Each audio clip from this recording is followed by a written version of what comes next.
Maya sering terasa gatal-gatal pelik dan kulitnya kelihatan sedikit kering. Dia tertanya-tanya mengapa, terutamanya selepas memakai baju kegemarannya yang cerah dan anjal. Pada suatu petang yang cerah, dia membantu Nenek Lena yang baik hati menyusun pakaian. Nenek, dengan mata lembut, perasaan Maya menggaru lengannya. Kulit saya terasa pelik, Nenek, Maya mengerutkan dahi. Baju-baju baru ini selalu membuat saya sedikit gatal. Nenek Lena mengambil sehelai baju sintetik yang berkilat. Tahukah kamu bahawa banyak pakaian diperbuat daripada fabrik sintetik? Dia menjelaskan dengan lembut. Sintetik bermaksud buatan manusia, bukan dari alam, tambah Nenek. Fabrik ini sering mengandungi bahan kimia yang boleh menyentuh kulit kamu sepanjang hari.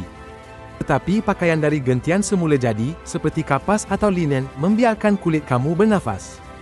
Ia tidak mempunyai bahan kimia kuat dan buatan itu, Nenek menjelaskan. Maya memutuskan untuk hanya memakai pakaian kapas dan linen lembutnya selama seminggu. Kulitnya tidak lama kemudian berasa lebih gembira dan kurang gatal. Dia dengan gembira memberitahu rakannya Leo tentang penemuannya. Nenek saya kata pakaian semula jadi lebih sihat untuk kita.